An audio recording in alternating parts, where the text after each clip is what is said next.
आजच्या घडीला आपण बोलायला गेलो तर साधारण 282 वर्षापूर्वीचे उल्लेख आपल्याकडे आहेत। आज सुद्धा गाभाऱ्याच्या वरती कोणतेही बांधकाम नाही। पुरामध्ये पूर्ण गाभारा हा पाण्याखाली गेला होता, पण श्रींच्या मूर्तीला आणि श्रींच्या मूर्ती समोर असलेल्या घंटेला आणि शंखाला काही झालं नाही। मग हे मंडळ कोणी सुरू केलं? गेल्या 91 वर्षामध्ये माती गणपती बाप्पाच्या मिरवणुकीमध्ये कधीही स्पीकर लावलेला नाही।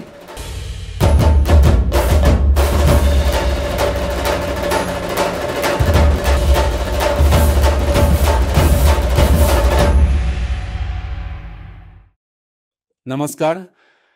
पुनीत बालन ग्रुप प्रस्तुत श्रीमंत भाऊसाहेब रंगारी गणपती ट्रस्ट आयोजित लोकमानसाचा महाउत्सव पुण्याचा गणेशोत्सव या संवाद मालिकेचं यंदाचं तिसरं पर्व आहे।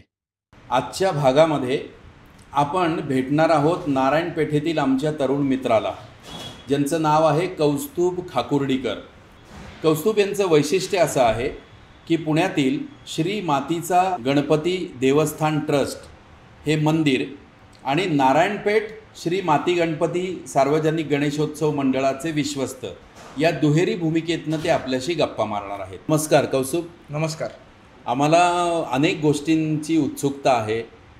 एक म्हणजे माती गणपती मंदिर देवस्थान आणि त्याच्यानंतर नारायणपेठ माती गणपती गणेशोत्सव मंडळ। तर सुरुवात आपण मंदिरापासून करू। अर्थातच या मंदिराचा काय इतिहास आहे किंवा माती गणपती मुळात हे नाव कसं पडलं? प्रथम पूज्य श्री गणराय आदिशक्ती तुळजाभवानी पुण्यश्लोक छत्रपती शिवाजी महाराज आणि परमपवित्र भगवा ध्वजाला वंदन करतो आणि लोकमान्य टिळक आणि श्रीमंत भाऊसाहेब रंगारी यांनी जो गणेशोत्सव स्थापन केला आणि ज्या विचारातून केला त्याचा पायीक होण्याची प्रतिज्ञा मी आपल्या भाऊसाहेब रंगारी गणपती ट्रस्टचा जो आजचा भाग आहे ह्याच्यामध्ये प्रतिज्ञा करतो आणि सर्वांना सप्रेम जय गणेश देतो आणि आजच्या तुम्ही विचारलेल्या प्रश्नाला उत्तर देण्यास प्रारंभ करतो। वा।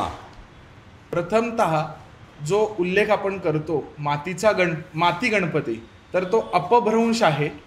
मूळ नाव श्री मातीचा गणपती अशा पद्धतीचं ते नाव आहे आणि कालोखात अपभ्रंश होऊन बोली भाषेमध्ये माती गणपती असं नाव आता प्रस्थापित झालेलं आहे। तर मूळ नाव श्री मातीचा गणपती। त्याची आख्यायिका अशी आहे की श्री मोरया गोसावी हे भ्रमंती करत असत आणि मुठा नदीच्या काठावरती भ्रमंती करत असताना त्यांना काही लहान मुलं दिसली। ती लहान मुलं काय करत होती हो, तर नदीकाठी जी ओली माती असते त्या मातीमधून श्री गणरायाची मूर्ती घडवत असत आणि खेळ करता करता ती पुन्हा एकदम मोडीत काढत असत। तर हे मोरया गोसावींना दिसले आणि त्यांनी उपदेश केला की बाळांनो, तुमची ही सुंदर कला आहे, श्रींची मूर्ती तुम्ही सुंदर घडवता आहात, पण ती अशा पद्धतीनं पुन्हा मोडणं हे काही संयुक्तिक नाही आणि तो श्री गणरायालाही अभिप्रेत नाही। तर मी तुम्हाला सांगतो, तुम्ही त्याप्रमाणे तुमच्या कलेचा उपयोग श्री गणरायाच्या चरणी अर्पण करा, बघूयात आपण काय होतंय।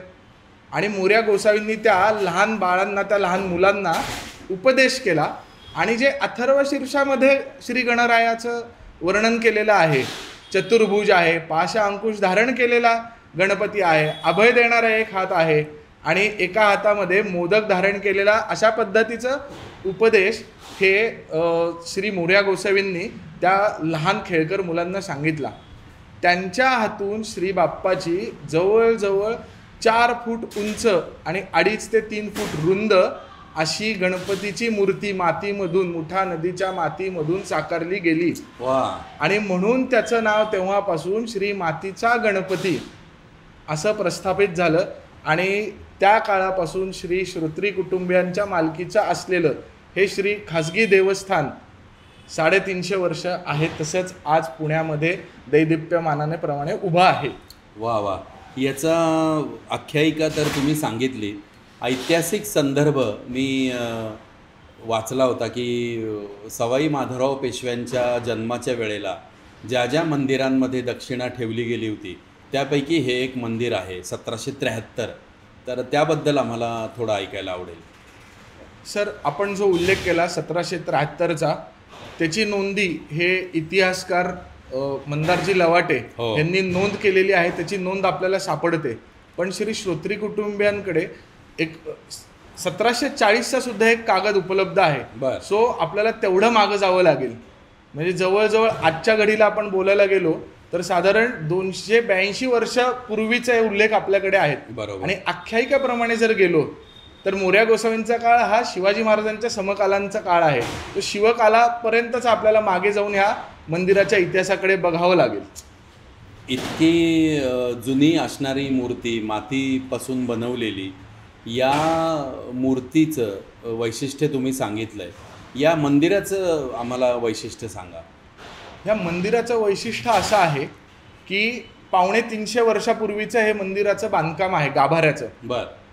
1991 साली जो वाड्याचा परिसर होता तो रिडेव्हलप झाला, पण मूळ गाभाऱ्यामध्ये कुठेही बदल झालेला नाही. 250 वर्ष तो गाभारा तसाच आहे. श्रींची मूर्ती तिथेच आहे. आणि महत्त्वाचं म्हणजे आज सुद्धा गाभाऱ्याच्या वरती कोणतंही बांधकाम नाही. ओपन टू स्काय गाभारा असलेलं ते मंदिर आहे. आपण जर मंदिराचं वैशिष्ट्य बघितलं तर आज सुद्धा दगडी दीपमाळ ही त्याची पाऊलखुण आहे की त्याचा इतिहास आणि त्याची परंपरा किती जुनी आहे.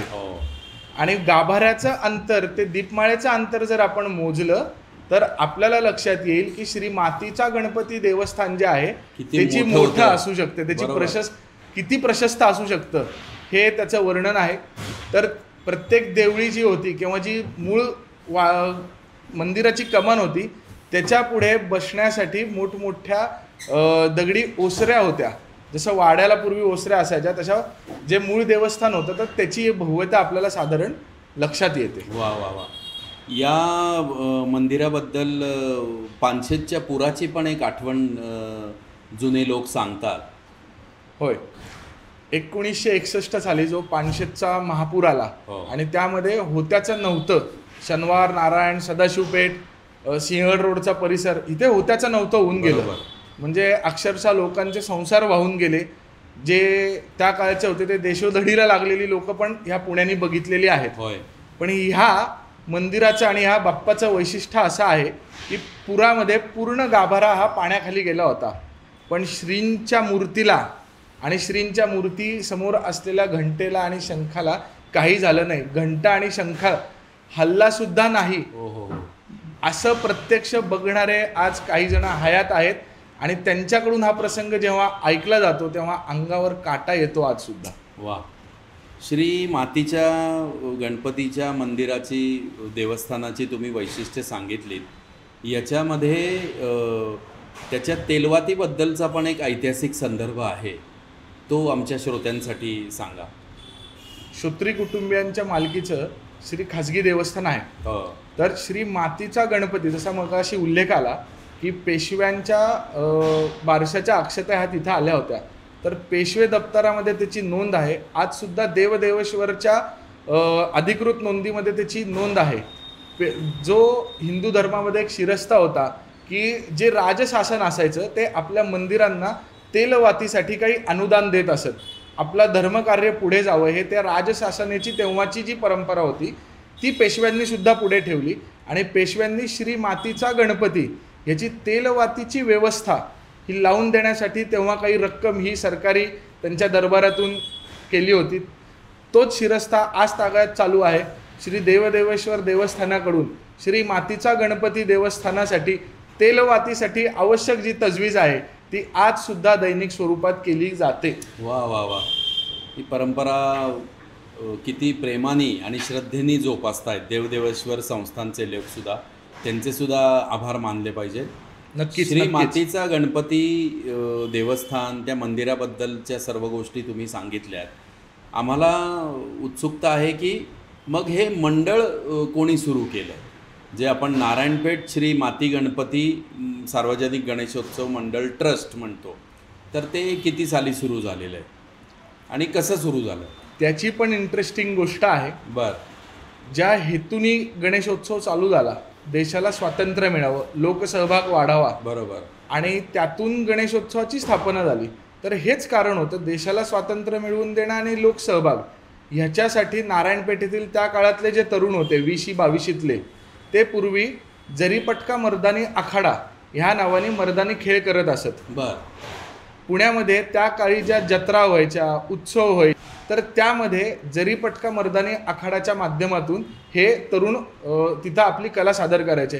हे तरुण कुठल्या परिसरातले होते, तर आत्ताचं जे माती गणपतीचं देवस्थान आहे त्या देवस्थानाचा परिसर असेल, कबीर बागेचा परिसर असेल, सीताफळ बागेचा परिसर असेल, जी अष्टभुजा आहे, जिने 8 हातांमध्ये शस्त्र धारण केलेलं आहे आणि तिच्या बाहेर सुवर्ण मारुतीचं मंदिर आहे. तर असं शस्त्र धारण केलेल्या देवतांच्या सानिध्यात जे तरुण वाढले, त्या तरुणांच्या माध्यमातून हा आखाडा चालू व्हायचा आणि त्यातून जी बिदागी मिळाली ती बिदागी गोळा करत करत 1935 साली नारायणपेठेचा म्हणून स्वतंत्र उत्सव चालू झाला, ज्यामध्ये नारायणपेठेतील तत्कालीन नागरिकांना बरोबर घेऊन कुटे कुटुंबीय असतील, हरळे कुटुंबीय असतील आणि त्यावेळेसचे जे तरुण होते जे तालमीमध्ये व्यायाम करायचे, अशा तरुणांनी तो नारायणपेठ माती गणपती मंडळाचा उत्सव सुरू केला 1935 साली. हो, म्हणजे आता किती 91 वर्ष 91 वर्ष झाले. वा वा वा. या मंडळाच्या उत्सवाची काय परंपरा किंवा काय वैशिष्ट्य राहिलेलं आहे?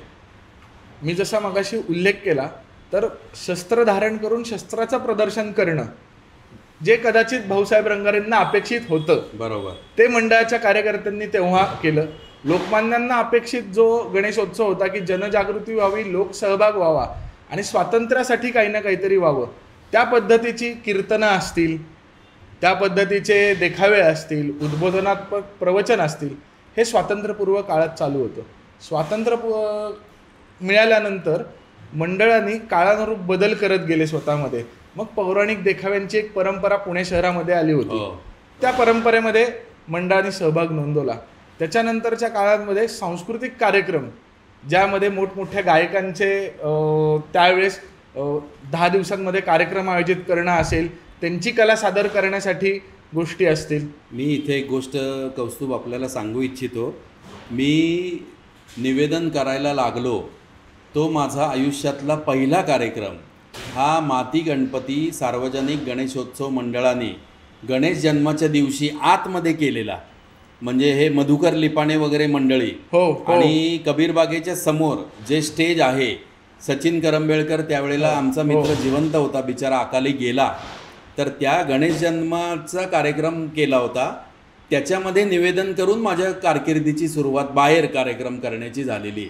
मला आत्ता तुम्ही बोलत असताना सगळं आठवलं.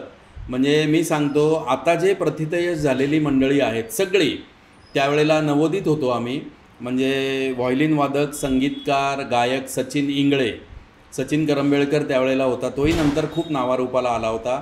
उपेंद्र हळबे, अमृता खाडीलकर म्हणजे त्यागराजची बहीण, त्याच्यानंतर सरिता डिके, सारंग रानडे, तबलावादक राजू हसबनीस, असे सगळी मंडळी त्यावेळेला आम्ही नवीन नवीन. आणि क्या बात आहे, काय म्हणजे एक वर्तुळ कायम नियती पूर्ण करत असते. नक्की. तर असे कलाकारांचे प्रोग्राम माती गणपती मंडळ करत होतं. हो, निश्चितच. म्हणजे सचिन दादाचा जो उल्लेख झाला, सचिन दादा आणि मिलिंद दादा, आज सुद्धा आमच्या मंडळामध्ये सजीव देखावा असेल किंवा लहान मुलांना कुठल्याही प्रकारची मदत असेल, ते सढळ हाताने निशुल्कपणे आज सुद्धा गणरायाच्या चरणी सेवा देत असतात. बरोबर बरोबर. वा वा वा. मग कलाकारांचे कार्यक्रम करणं असेल आणि बाकी मग पुढच्या टप्प्यामध्ये देखाव्यांची परंपरा सुद्धा बदलली. होय. तर माती गणपती मंडळाने मग त्याच्यामध्ये कसं बदललं स्वतःला? बदल केला तर आपण प्रवाहामध्ये टिकतो, हा जो निसर्गाचा नियम आहे त्या नियमानुसारच मंडळ आज तागायत आपली वाटचाल करत आहे. बरोबर. विज्ञानाची कास धरा असा जेव्हा तेव्हाचे तत्कालीन पंतप्रधान भारतरत्न अटल बिहारी वाजपेयी यांनी जे आव्हान केलं, जय जवान जय किसान आणि जय विज्ञान, तर त्या विज्ञानाची कास धरून मंडळांनी वैज्ञानिक देखावे सादर करण्याची परंपरा 90च्या दशकामध्ये पुढे आणली. बरोबर. त्यामध्ये सूर्यमंडल असेल, आपलं कृत्रिम पाऊस असेल, हिरोशिमा नागासाकीवर झालेला अणुस्फोट असेल, अशा पद्धतीचे देखावे 90च्या दशकामध्ये हे नंतर सादर केले. त्याच्यानंतरच्या काळामध्ये पुन्हा आम्ही सांस्कृतिक कार्यक्रमांवरती आलो. मंडळातले माझ्यासारखे, जसं तुम्ही उल्लेख केला, तर माझं पहिलं जे वक्तृत्व स्पर्धेतलं भाषण होतं ते सुद्धा श्री माती गणपतीच्या मंचावर झालेलं आहे आणि पहिलं पारितोषिक सुद्धा गणपती बाप्पाच्या मंचावरच मिळालेलं आहे. तर माझी सुरुवात तिथूनच आहे वक्तृत्व स्पर्धेतली. त्याच्यानंतरच्या काळामध्ये काही स्टील देखावे ज्याला आपण म्हणतो की जे रथावरच आपण करतो आणि विसर्जन मिरवणुकीत त्यावरच सहभागी व्हायचं, अशा पद्धतीचे स्टील देखावे हे मंडळाने साधारण 2005 पासून 2019 पर्यंत सादर केले. 2019 नंतर मात्र आपल्या मंडळाने असा निर्णय केला की सजीव देखावे सादर केले पाहिजे आणि ऐतिहासिक सजीव देखावे सादर करायचे. ते का करायचे तर पुस्तकामध्ये इतिहास तुम्हाला मार्कांसाठी कळतो, पण तेच जर तुम्ही बघितलं ऐकलं तर तो इतिहास तुमच्या हृदयामध्ये आणि डोक्यामध्ये फिट बसतो. आणि लहान मुलांपर्यंत जर आपला खरा इतिहास पोचवायचा असेल तर गणेशोत्सवात 10 दिवस शिवाजी महाराजांचा इतिहास जो निकोप असेल तो पोचवण्याचा निर्णय मंडळाने घेतला आणि गेली आम्ही 6 वर्ष सजीव देखावे शिवाजी महाराजांवर सादर करत आहोत. वा. यंदाच्या वर्षी कुठला देखावा सादर करताय? यंदाच्या वर्षी आपल्याला स्वातंत्र्य दिनाच्या दिवशी ज्या काही क्रांतिकारकांनी स्वातंत्र्यामध्ये आपली आहुती दिली अशा क्रांतिकारकांवर आम्ही देखावा सादर करत आहोत. आपल्या माध्यमातून आम्ही आव्हान करतोय की सर्वांनी त्या कार्यक्रमाला उपस्थित राहावं आणि तो जो थ्रिल आहे तो तिथे येऊन अनुभवावं. वा. अप्रतिम. कौस्तुभजी, आम्हाला तुमच्या मित्रमंडळींकडनं तुमच्या मुंजीबद्दलचा एक फार सुंदर संदर्भ किस्सा कळलेला आहे पुण्यातल्या गणपती बाप्पांच्या मंदिरा संदर्भातला. तर तो आम्हाला ऐकायला आवडेल, आमच्या श्रोत्यांना पण खूप ऐकायला आवडेल. तो म्हणजे तुम्ही हा प्रश्न विचारून भावनिक जास्त व्हायला झालं, पण तो एक आपण जे तुम्ही मगाशी वर्तुळ पूर्ण करणारा जो विषय मांडलात तर माझ्या दृष्टीने आज ते एक वर्तुळ कुठेतरी पूर्ण होत आहे. श्रीमंत भाऊसाहेब रंगारी ट्रस्ट आणि पुनीतदादांच्या विचारातून हा जो पॉडकास्ट होतोय त्या पॉडकास्टमध्ये एक पर्सनल टच असलेली गोष्ट पुढे आणणं हे मी भाग्याचं समजतो. माझी आणि माझ्या धाकट्या भावाची मुंज एकाच दिवशी झाली. घरगुती पद्धतीची मुंज होती आणि पुण्यामध्ये अशी परंपरा आहे की एकाच दिवशी एकाच मांडवामध्ये जर 2 शुभ कार्य होत असतील तर त्या मंगलाष्टकामध्ये 2-8 म्हणजे विविध जी मंगलाष्टकं आहेत त्यामध्ये गणपतीची अष्टकं म्हटली जातात. तर माझा भावाचा मूर्त धाकटा भाऊ असून त्याचा मूर्त पहिला होता, त्यामुळे स्वाभाविकपणे त्याच्या मुंजीमध्ये जे मंगलाष्टकं गायलं गेलं त्यामध्ये अष्टविनायकांचं आव्हान करणारं मंगलाष्टक होतं. 10 मिनिटाच्या गॅपनंतर माझी मुंज होती आणि माझ्या मुंजीला जे गणपती बाप्पाचं आव्हान आलं की मंगलाष्टकं म्हटली गेली त्यामध्ये पुण्यातील जे शेंदूर चर्चित 8 विनायक आहेत, कसबा, गुपचूप, मोदी, माती, चिमण्या, ह्या गणपतीचं आव्हान करून माझ्या मुंजीची सुरुवात झाली आहे. सो आज शेंदूर चर्चित गणपतींच्या पॉडकास्टमध्ये मला सहभागी होता येणं आणि एक माहिती पुढे आणता येणं श्री मातीचा गणपती देवस्थान आणि नारायणपेठ माती गणपती मंडळ ट्रस्टचा हा जो दुवा म्हणून मला काम करण्याची संधी मिळाली, कदाचित ते आव्हान होतं जे आमच्या गुरुजींनी केलं होतं त्याची पूर्णाहुती आज कुठेतरी झालेली आहे आणि ते भाग्य आज मिळालेलं आहे. वा वा वा वा. माती गणपती सार्वजनिक गणेशोत्सव मंडळ ट्रस्टची काय काय अजून वैशिष्ट्ये आहेत? आता यंदाच्या वर्षी पुनीत बालन यांनी डॉल्बी मुक्त गणेशोत्सव, DJ मुक्त गणेशोत्सव अशा पद्धतीने एक काय आपण म्हणून नारा दिलेला आहे किंवा एक चांगल्या हेतूने तो उपक्रम किंवा ते काम करायचं ठरवलेलं आहे. जो दादांनी नारा दिलेला आहे, जो टिळकांना आणि भाऊसाहेब रंगारींना अपेक्षित होता, त्याच धर्तीवर गेले 91 वर्ष नारायणपेठ माती गणपती मंडळ ट्रस्ट चालत आहे. त्यामध्ये कुठेही बदल झालेला नाही आहे. आम्ही अभिमानानं सांगतो की गेल्या 91 वर्षामध्ये माती गणपती बाप्पाच्या मिरवणुकीमध्ये कधीही स्पीकर लावलेला नाही, कधीही गुलाल खेळलेला नाही. वा वा. पर्यावरणपूरक अशीच आमची विसर्जन मिरवणूक असते. तुम्ही जर बघायला आलात तर पहिल्या दिवशी आणि शेवटच्या दिवशी सुद्धा आम्ही फुलांची आरास केलेला रथच आता करत आहोत. हो. वा वा. तुमचं मनपूर्वक अभिनंदन. आणि अजून पण तुमचे काही सामाजिक उपक्रम असतील तर आम्हाला ऐकायला आवडतील. मंडळाने स्थापनेपासून सामाजिक बांधिलकी ही जपलेली आहे. पूर्वीच्या काळामध्ये रक्तदान शिबिरं असतील, आरोग्य शिबिरं असतील, शैक्षणिक मदत असेल, असे उपक्रम जे स्थानिक नागरिकांना आवश्यक असतात अशा पद्धतीचे राबवले. बरोबर. पण नंतरच्या काळात कसं झालं, स्थानिक नागरिकांमध्ये तेवढी सुबत्ता आली आणि ते उपक्रम मागे पडले. मग आता नवीन काय करायचं, तर नारायणपेठ माती गणपती मंडळाने असं ठरवलं की त्या वेळेला जे जे आवश्यक आहे ते सर्व करायचं.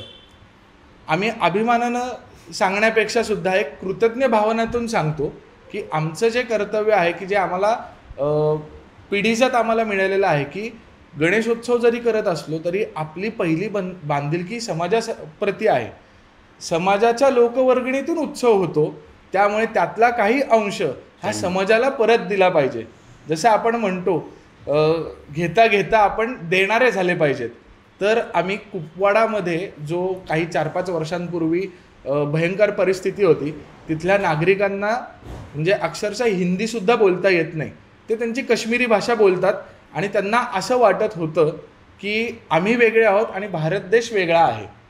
आणि हे आम्हाला कळलं ते आमचा मित्र आहे मयूर पाटील, जो सैन्याशी रिलेटेड अनेक सेवा कार्यांमध्ये सहभागी असतो. त्यांनी जेव्हा ही सांगितली तेव्हा कुपवाडामध्ये कर्नल प्रणय पवार सर तिथं पोस्टिंगमध्ये होते. तर ते पुण्यामध्ये आलेले असताना त्यांनी आव्हान केलं की तुम्ही काय करू शकता. तर आम्ही ठरवलं की गणपती बाप्पाचा प्रसाद हा कुपवाडा सेक्टरमधल्या त्यांच्या पोस्टिंगवर पाठवावा. आणि तिथे आम्ही शिवाजी महाराजांच्या प्रतिमा आणि तिळगुळाचा प्रसाद हा मकर संक्रांतीनिमित्त तिकडे पाठवला. आणि तिथे असं एक पत्र पाठवलं होतं की तुम्ही आमचे बांधव आहात. आणि प्रणय पवार सरांनी जो हिंदीमधला मजकूर होता तो काश्मीरी बोलीभाषेत त्यांना ट्रान्सलेट करून ऐकवला. आणि त्यांच्या कार्यामधून ते आम्ही अशा देशपातळीवरच्या कार्यक्रमाशी जोडलो गेलो. त्याच्यानंतर नागालँडमध्ये आपला जो चकबामा पोस्ट आहे तिथं भारतीय सैन्याशी बाकीच्या अन्य देशांबरोबर जेव्हा तिथं संघर्ष निर्माण झाला, तर त्या संघर्ष निर्माण झालेल्या ठिकाणीसुद्धा आम्हाला जेव्हा सांगितलं गेलं की असं तुम्ही काही पुन्हा पाठवू शकता का, तर तेव्हा पण आम्ही शिवाजी महाराजांच्या प्रतिमा आणि तिळगुळ हा तिथे पाठवला. एक दुसरा अनुभव जो आहे की अनेक जण आपण म्हणतो की 21-51ची वर्गणी घ्या कारण का आम्हाला अनेक खर्च आहेत. तर अशी जी मंडळी आहेत ना ती तुम्हाला ह्या कार्यक्रमात नक्की सढळ हाताने मदत करतात. दुसरा त्यातला एक विषय, जेव्हा 2021ला रायगड महाडमध्ये खूप मोठा पूर आला आणि तेव्हा तातडीनं मदत पोचवण्याची गरज होती. आणि ज्यांच्याबरोबर वर्गणीवरून आमचे प्रेमाचे संवाद होतात 21 आणि 51 रुपयाच्या, ठिणग्या पडतात. ठिणग्या पडण्यात म्हणण्यापेक्षा आमचा तो प्रेमाचा संवाद आहे, हक्काचा संवाद आहे. तर अशी मंडळी पुढं आली आणि त्यांनी आम्हाला खोटं नाही बोलत एक ट्रेलर भरून आम्ही अख्खं सामान बिरोडी गावामध्ये पोचतं केलं. म्हणजे कुठेही जुनं सामान आम्ही दिलं नाही. म्हणजे 350 नवीन कपड्यांचे जोड, तेवढ्याच चांगल्या साड्या, अख्खा संसार चालवण्यासाठी जी भांडी लागतात त्यापासून ते कपड्या लत्त्यापर्यंत आणि औषधं पुरण्यापर्यंतची सगळी व्यवस्था ह्याच वर्गणीदारांच्या योगदानामुळे आम्ही पूर्ण करू शकलो. वा, अप्रतिम. मला वाटतं माती गणपती सार्वजनिक गणेशोत्सव मंडळ हे एक आदर्श मंडळांपैकी एक आहे. 91 वर्ष त्यांचं यंदाचं आहे. लवकरच त्यांची शताब्दीसुद्धा साजरी होणार आहे. श्रीमंत भाऊसाहेब रंगारी, त्याच्यानंतर लोकमान्य टिळक आणि इतर समाज धुरीणांनी गणेशोत्सवाबद्दलचं जे स्वप्न बघितलं ते आता या 2025 साली पुनीत बालन नव्याने बघतायत. DJ मुक्त गणपती आणि त्या गणेशोत्सवामध्ये भाऊसाहेबांना, लोकमान्यांना प्रेरित असलेला गणेशोत्सव ऑलरेडी अनेक मंडळं साजरी करतायत. त्याच्यातलं एक नारायणपेठ श्री माती गणपती सार्वजनिक गणेशोत्सव मंडळ ट्रस्ट आहे. तुमचे खूप मनापासनं अभिनंदन आणि इतक्या मनापासनं तुम्ही येऊन संवाद साधलात त्याबद्दल औपचारिक आभार मानत नाही, कृतज्ञता व्यक्त करतो. धन्यवाद.